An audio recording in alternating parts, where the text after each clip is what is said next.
का नमस्कार, good morning. मैं हूं आपके साथ श्वेता श्रीवास्तव। नमस्कार, गुड मॉर्निंग। मैं हूं आप सबके साथ में साक्षी मिश्रा। फिट इंडिया का सुपर हिट बुलेटिन आप देख रहे हैं और हम दोनों मौजूद हैं इस वक्त बायोडायवर्सिटी पार्क में, जो नोएडा में स्थित है। और नोएडा में इस पार्क में सुबह सुबह लोग वॉक करने आते हैं। हम भी थोड़ी फिटनेस और वॉक के साथ आपको बताएंगे देश दुनिया की हर बड़ी खबर। तो हर बड़ी खबर रीसेंट अपडेट के साथ में जानने के लिए आप बने रहिए हमारे साथ, क्योंकि एक भी खबर आपकी छूटेगी नहीं।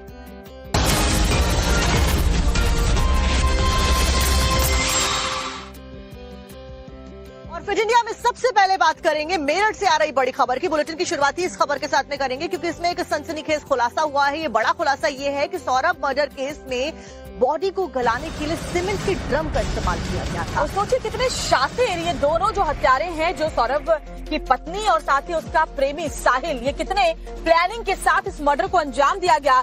बॉडी गल जाए, किसी को इसकी भनक ना लगे, इसके लिए सीमेंट का ड्रम इस्तेमाल किया गया। और देखिए, जैसे ही लड़की ने अपने माँ बाप को बताया, माँ बाप तक का लड़की के ये कहना है कि हमारी लड़की ने जीने का हक खो दिया है, उसे फांसी की सजा होनी चाहिए। और मर्डर के बाद में पानी के ड्रम में सीमेंट भरा गया, फिर बॉडी के टुकड़े उसमें डाले गए। यानी कि पहले हत्या की गई, उसके बाद बॉडी के टुकड़े किए गए, उसके बाद बॉडी को गलाने के लिए सीमेंट के ड्रम में डाल दिया गया टुकड़े करके। हैवानियत की तमाम हदें पार कर दी गई। बॉडी गल जाए, किसी को इसकी बदबू ना आए, किसी को इसकी भनक ना लगे, इसके लिए बॉडी के टुकड़े टुकड़े करके उसे एक नीले रंग के बड़े ड्रम में डाला गया। उसके ऊपर से सीमेंटेड पूरा बालू जो है वो डाल दिया गया, ताकि बॉडी उसी के अंदर छुप जाए, दब जाए और इनकी साजिश का खुलासा ना होने पाए।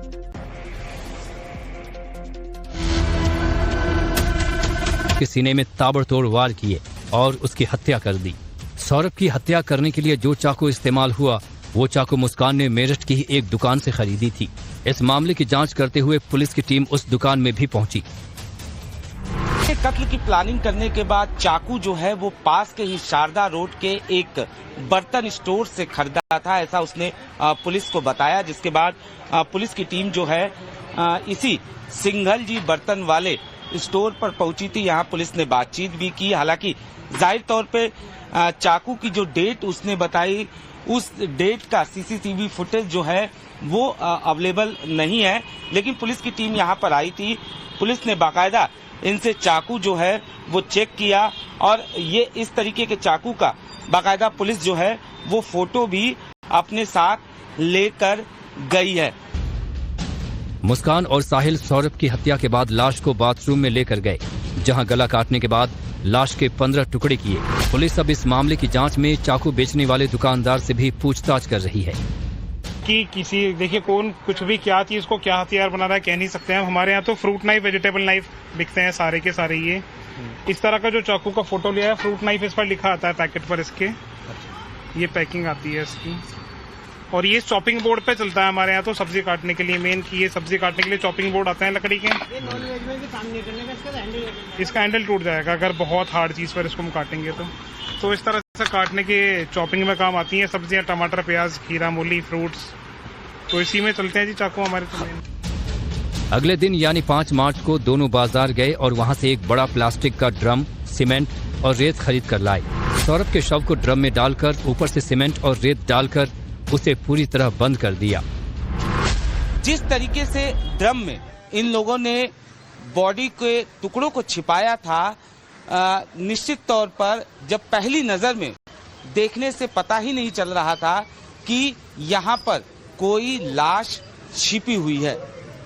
पुलिस को जब पता चला, पुलिस भी पहली बार जब पहुंची तो उसे विश्वास नहीं हो रहा था, क्योंकि दरअसल अगर हम आपको बताएं कि लगभग इसी टाइप का वो ड्रम था, जिसमें सबसे पहले ये लोग लाश के 15 टुकड़े करते हैं, और उन टुकड़ों को इस टाइप के ड्रम में डालने से पहले सबसे पहले ये लोग सीमेंट अंदर डालते हैं, उसके बाद टुकड़ों को डालते हैं, और उसके बाद फिर ऊपर से सीमेंट कर देते हैं।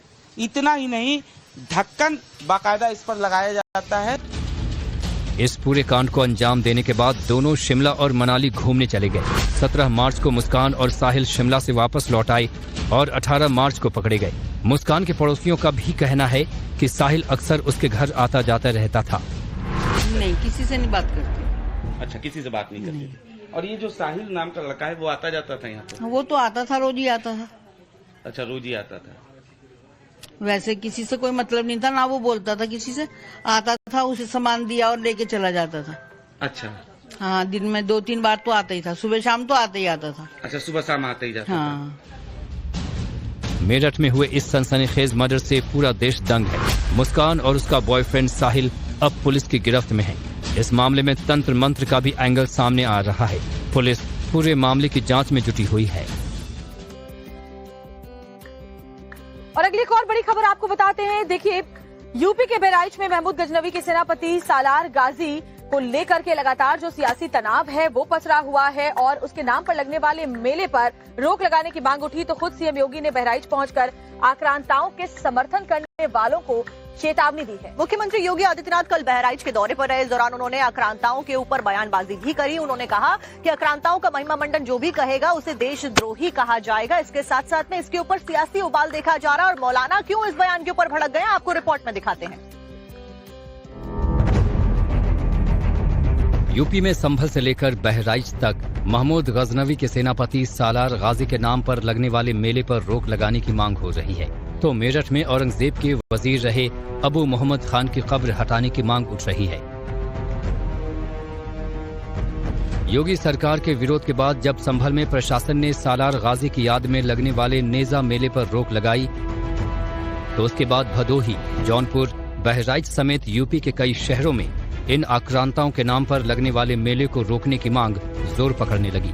सालार मसूद गाजी की याद में किए जाने वाले आयोजनों पर रोक लगाने की मांग को लेकर हिंदू संगठन प्रशासन से लगातार मांग कर रहे हैं।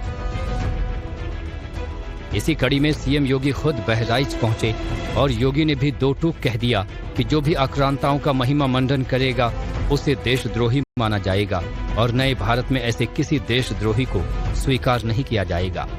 जब भारत की सनातन संस्कृति और भारत की परंपरा का गुणगान दुनिया कर रही है तब भारत के महापुरुषों के प्रति श्रद्धा और सम्मान का भाव हर नागरिक का दायित्व होना चाहिए और स्थितियों में किसी भी आक्रांता को महिमा मंडन नहीं करना चाहिए।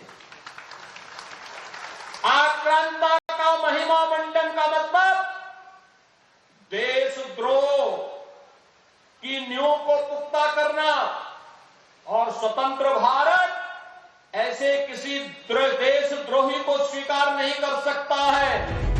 सीएम योगी के इस बयान के बाद विपक्ष और मौलाना एक साथ आ गए और सुर में सुर मिलाकर सीएम योगी के बयान का विरोध करने लगे।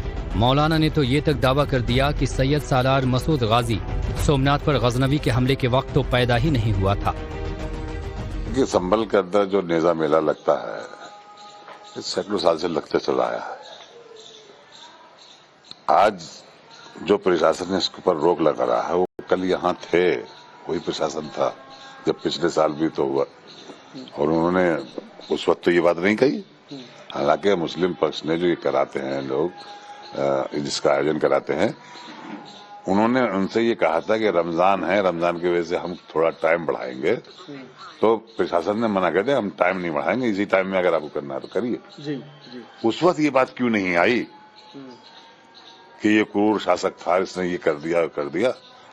आज कैसे आई बात? सैयद सालार मसूद गाजी के बारे में लोगों के दरमियान बड़ी गलतफहमियां हैं और ये कहा जाता है कि वो महमूद गजनवी ने जब सोमनाथ पर हमला किया था तो वो डिप्टी कमांडर थे। बिल्कुल तारीख के हवाले से सरासर गलत और बेबुनियाद बात है। उनकी पैदाइश ही नहीं हुई थी। यूपी में आक्रांताओं के नाम पर लगने वाले मेले को लेकर सियासत तेज हो गई है। जहां एक तरफ विपक्ष और मौलाना आक्रांताओं के नाम पर लगने वाले मेलों के समर्थन में खड़े दिखाई दे रहे हैं तो वहीं सीएम योगी ने साफ कह दिया है कि आक्रांताओं का महिमा मंडन करने वालों को देशद्रोही माना जाए। ऐसे में सवाल ये कि क्या विपक्ष एक खास वोट बैंक को संतुष्ट करने के लिए आक्रांताओं का समर्थन करने को मजबूर है?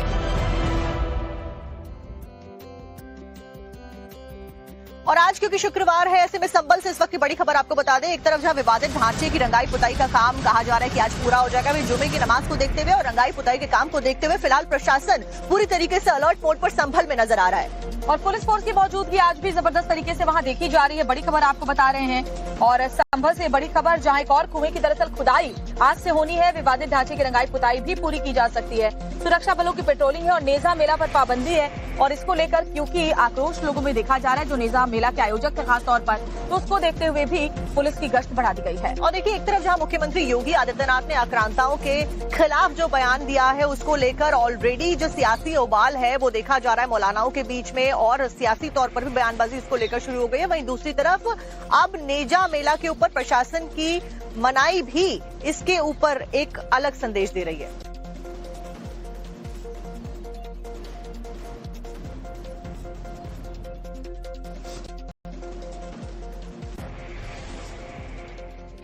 और मुख्यमंत्री योगी आदित्यनाथ आज रामनगरी अयोध्या जाने वाले हैं। रामनवमी को लेकर के खास तौर पर वो तैयारियों का जायजा लेंगे। रामलला और हनुमानगढ़ी में बजरंगबली के दर्शन भी करेंगे। तो मुख्यमंत्री की तस्वीरें सामने आने वाली हैं। रामनवमी क्योंकि नजदीक है, ऐसे में आज समीक्षा करते हुए मुख्यमंत्री नजर आने वाले हैं। रामनवमी के मौके पर अयोध्या पहुंचने वाले श्रद्धालुओं के लिए बड़े स्तर पर तैयारियों का दौर क्योंकि शुरू हो गया, उन्हीं तैयारियों की समीक्षा करते हुए आज मुख्यमंत्री नजर आने वाले हैं। पहले हनुमानगढ़ी जाएंगे, बजरंगबली के दर्शन करेंगे, उसके बाद रामलला के दर्शन करेंगे और उसके बाद कई कार्यक्रमों में शामिल होने वाले हैं, क्योंकि रामनवमी उत्सव की शुरुआत 30 मार्च को होने वाली है, नवरात्र के पहले दिन से। और इस मौके पर हनुमानगढ़ी में बड़ी तादाद में जो श्रद्धालु हैं पहुंचते दर्शन करने। और इसके अलावा मुख्यमंत्री आला अधिकारियों के साथ में बैठक भी करने वाले हैं। इसमें अयोध्या के विकास के साथ साथ में रामनवमी की तैयारियों पर मंथन किया जाएगा।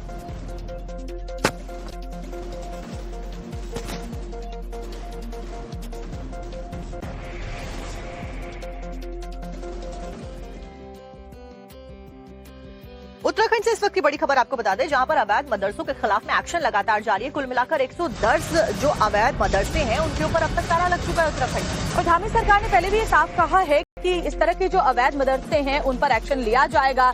तमाम जिलों में लगातार मदरसों पर जो अवैध तरीके से जिनका संचालन किया जा रहा है उन पर नकेल कसी जा रही है और सील करने की जो कार्रवाई है वो भी की जा रही है। तो गुरुवार को प्रशासन ने उधम सिंह नगर और हरिद्वार में मिलाकर 18 मदरसों को सील किया। टोटल अगर बात की जाए तो कुल मिलाकर 110 मदरसों पर ताला लग चुका है। वहीं प्रशासन के एक्शन से अवैध मदरसा चलाने वालों को भी यहाँ पर डर नजर आ रहा है और वो डर के माहौल में खौफ में जी रहे हैं। और इसी से जुड़ी एक रिपोर्ट भी आपको दिखा देते हैं।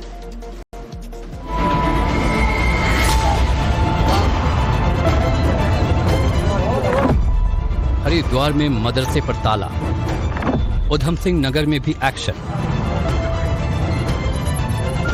अवैध मदरसों पर धामी सरकार सख्त। उत्तराखंड के 2 शहरों की 2 तस्वीरें, एक उधम सिंह नगर तो दूसरा हरिद्वार। दोनों जगह प्रशासन का एक्शन। मदरसों के नाम पर चल रही मजहबी दुकान पर ताला लटकाया। गुरुवार को उधम सिंह नगर में 16 और हरिद्वार में 2 मदरसे सील किए गए। पेपर्स दिखा दीजिएगा, नोटिस तो बना करो। पेपर है इसके आपके पास? पेपर दिखा दो जी।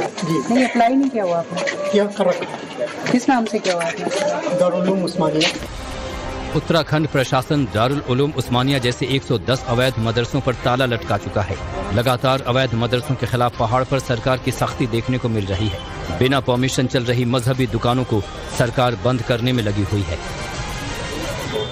में जितने भी हमारे मदरसे सर्वप्रथम हम लोगों ने चिन्हीकरण किया गया।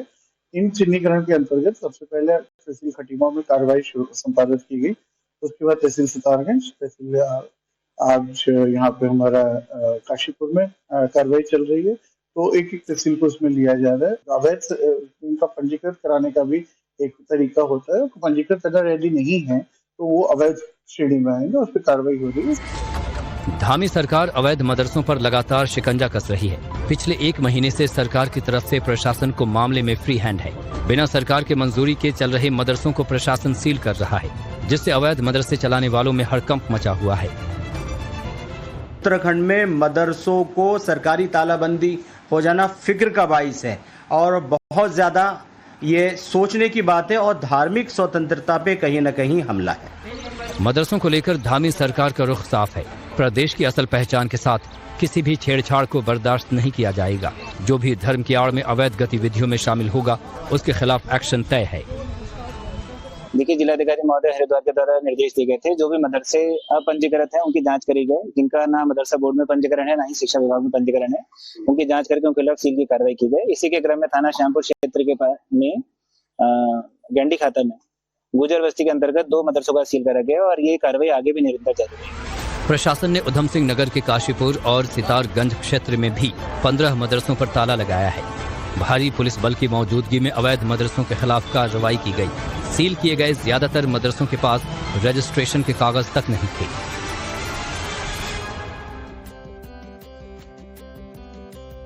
और अगली जो बड़ी खबर है वो आपको नागपुर से बताते हैं। यहाँ जुमे की नमाज को लेकर हाई अलर्ट है। नागपुर में देखिए जो हिंसा हुई थी उसके बाद वहाँ लगातार मुस्तैदी पुलिस फोर्स की बढ़ा दी गई है। तो एक तरफ जहां प्रशासन को हाई अलर्ट पर रखा गया, पुलिस फोर्स की तैनाती है, वहीं इस हाई अलर्ट के दौरान थोड़ी ढील दी जाएगी ताकि लोग नमाज अदा कर सकें। और पूरे इलाके में हाई अलर्ट जारी किया गया है। जुमे की नमाज आज होनी है। रमजान का पाक महीना चल रहा है। हाई अलर्ट के दौरान जो कर्फ्यू कुछ इलाकों में लगाया गया है उसमें से मस्जिद तक जाने के लिए, नमाज अदा करने के लिए कुछ जो छूट है वो लोगों को दी जाएगी।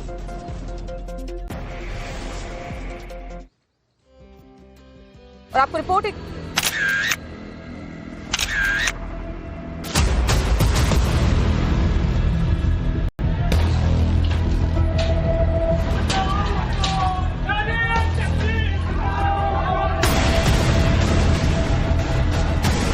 महाराष्ट्र के नागपुर में हुई हिंसा के बाद आज जुमे की नमाज होनी है, जिसके बाद आज पूरे शहर को हाई अलर्ट पर रखा गया है।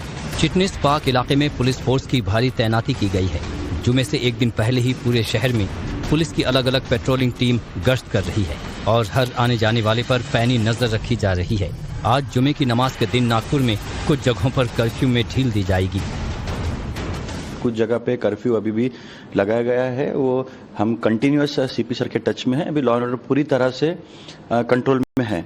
दूसरा एक इशू है कि जो डैमेजेस ड्यूरिंग दैट उस रात को जो डैमेजेस हुए हैं उसको जो नागरिकों को किस तरह मदद की जाए, इसके हिसाब से गवर्नमेंट का एक जीआर है जिसमें कि व्हीकल डैमेज, किसी को इंजरी होती है तो घर को डैमेज होता है, उसका एक जीआर है जिसमें कि रेवेन्यू डिपार्टमेंट कंबाइंड तरह से उसके पंचनामे करेंगे और पंचनामा करने के बाद यादी बना के जितना जीआर में डैमेज क्लेम देना है उतना उनको देने का हम कार्रवाई करेंगे। इसका दूसरा फायदा ये भी है, जिन नागरिकों की गाड़ियाँ वगैरह डैमेज हुई है उनको इंश्योरेंस भी क्लेम करना पड़ता है, तो उसमें हमारे जो पंचनामे हैं वो उनको एक वैलिड प्रूफ देगा कि सही में इस ड्यूरिंग उसका डैमेज हुआ है। तो नागपुर की हिंसा के बाद राज्य भर में हाई अलर्ट है। पुलिस की 18 टीमें जांच में जुटी हैं। नागपुर हिंसा के सिलसिले में अब तक 69 लोग गिरफ्तार हो चुके हैं। मामले की जांच में जुटी पुलिस अब तक 200 आरोपियों की पहचान कर चुकी है और आरोपियों की गिरफ्तारी के लिए लगातार दबिश दी जा रही है। महाराष्ट्र की साइबर सेल भी इस मामले की जांच में जुटी हुई है और जैसे जैसे जांच आगे बढ़ती जा रही है इस मामले में रोज नए खुलासे हो रहे हैं। वायलेंस वाले पोस्ट जिनको ग्लोरीफाई किया गया है उसमें अल्लाहू अकबर, सर तन से जुदा, नागपुर के बाहर भी ऐसा होना चाहिए, इस प्रकार के उसमें नारे थे। हमने देखिए जैसे 5000 के ऊपर अकाउंट्स देखे, लेकिन हमने ज्यादातर जो नागपुर राइट से जुड़े हुए थे वही अकाउंट्स को हमने एनालाइज किया है। और बाकी जैसे जब पोस्ट करते हैं, पोस्ट के नीचे जो कमेंट करते हैं, कमेंट में कुछ ऐसे लोग और भी अन्य मुद्दों को उसमें जोड़कर उन्होंने उस पर टिप्पणी की है। नागपुर हिंसा के मामले में पुलिस 1000 संदिग्धों की शिनाख्त करने में जुटी हुई है। हिंसा का मास्टरमाइंड फहीम खान अभी पुलिस की हिरासत में है और उसके ऊपर देशद्रोह का केस दर्ज कर लिया गया है। पुलिस फहीम खान समेत बाकी 5 आरोपियों पर लगे देशद्रोह के मामले में अब पूछताछ कर रही है, तो वहीं फहीम के इलाके में रहने वाले लोग उसे निर्दोष करार दे रहे हैं। एक मास्टरमाइंड का नाम सामने आता है फहीम खान का, कि उसने ऐसी भाषणबाजी की, उकसाया युवाओं को कि युवा हाथों में पत्थर लेकर आए। नहीं, गलत बातें बदनाम कर रहे हैं मुसलमानों को, और मेन आरोपी पुलिस वाले हैं क्योंकि वो मुसलमानों को ही बदनाम कर रहे हैं और उनने ही पूरा तोड़पाड़ करे हैं। और मुसलमान है नहीं और सब बाहर के थे, हम नहीं पहचानते लोग कहाँ के थे और मुसलमानों को ही बदनाम करने के पीछे लगे। और हमारे रमजान में ही हमेशा ये तमाशे होते हैं, बाकी तुम्हारे हर त्योहार तुम लोगों के अच्छे करते, बस ये तमाशे लगाते, बस हमारे रमजानों को बहुत ये करके रख देते। साल में एक बार आता है नमाज वो, और हमारा हार्ट पेशेंट है, तबियतें बिगड़ गई, ये बिगड़ गई, क्या उसके जिम्मेदार पुलिस वाले रहेंगे? क्या कुछ कम ज्यादा होगा तो हमारे घर का बच्चा सीरियस हो गया था कि थे कि पुलिस वाले जिम्मेदार। हिंसा के मामले में पुलिस की टीम 300 से ज्यादा सीसीटीवी फुटेज को एग्जामिन कर चुकी है। नागपुर के कई इलाकों में इंटरनेट और फोन लाइन को बंद किया जा चुका है। आज जुमे की नमाज से पहले नागपुर में हाई अलर्ट है, मगर आज के दिन नागपुर के हिंसा प्रभावित इलाकों में शांति बनाए रखना पुलिस और प्रशासन के लिए किसी बड़ी चुनौती से कम नहीं है। से अगली खबर आपको बताते हैं, जहां पर रामलला के दरबार में तमाम जो भक्त थे वो करोड़ों की तादाद में पहुंचे। न केवल करोड़ों की तादाद में वो पहुंचे बल्कि करोड़ों रुपए का जो चढ़ावा था, जो चंदा था, वो भी रामलला को चढ़ाया। और जब से रामलला की प्राण प्रतिष्ठा हुई है रामनगरी में, तब से ही जो श्रद्धालु हैं वो लगातार चढ़ावों में नया कीर्तिमान कर रहे हैं। आस्था में रामलला मालामाल, साल की शुरुआत में करोड़ों का दान, दिल खोल दान लुटा रहे श्रद्धालु। रामनगरी अयोध्या में न भक्तों की कमी हो रही है, न उनकी आस्था घटने का नाम ले रही है। रामलला के धाम पर भक्तों का हुजूम लगातार जुट रहा है, जिसका असर अवध नरेश के खजाने पर भी देखने को मिल रहा है। साल के शुरुआती 2 महीनों में ही भगवान रामलला की दान पेटी में करोड़ों का चढ़ावा आ गया है। जनवरी फरवरी में भैया दान देखो दिल खोल के लोग दे रहे हैं, पहले भी दे रहे थे, आज भी दे रहे हैं। और अनुमान ये है लगभग संभवतः शायद 26-27 करोड़ रुपए का जो है जनवरी फरवरी में दान आया। रामलला को 26 करोड़ 89 लाख रुपए का दान मिला। इस दौरान 57 लाख रुपए विदेशी दान भी मिला। 2023-24 में राम मंदिर ट्रस्ट को 376 करोड़ की आय हुई थी, जबकि साल 2025 के शुरुआती 2 महीनों में ही 26 करोड़ 89 लाख रुपए चढ़ावे के तौर पर मिल चुके हैं। जहां जनवरी में 11 करोड़ 56 लाख रुपए भक्तों ने दान में चढ़ाए, तो वहीं फरवरी में दान की राशि 15 करोड़ 13 लाख रुपए रही। अयोध्या में महाकुंभ के दौरान भक्तों का भारी सैलाब भी देखने को मिला था। और महाकुंभ की तो बात ही नहीं कर सकते, इतने भक्त आए को हमको दर्शनों का समय बदलना पड़ा और भगवान को तकलीफ देनी पड़ी और करोड़ों लोगों ने दर्शन किया भगवान का। रामलला को अयोध्या जाने वाले श्रद्धालुओं से ही नहीं बल्कि विदेशों से भी दान मिलने लगा है। महाकुंभ के दौरान America, England, Australia, Nepal, Malaysia और कनाडा से भी दान मिला। अप्रैल 2023 से फरवरी 2025 तक रामलला को 10 करोड़ 43 लाख रुपए से ज्यादा का विदेशी दान मिल चुका है।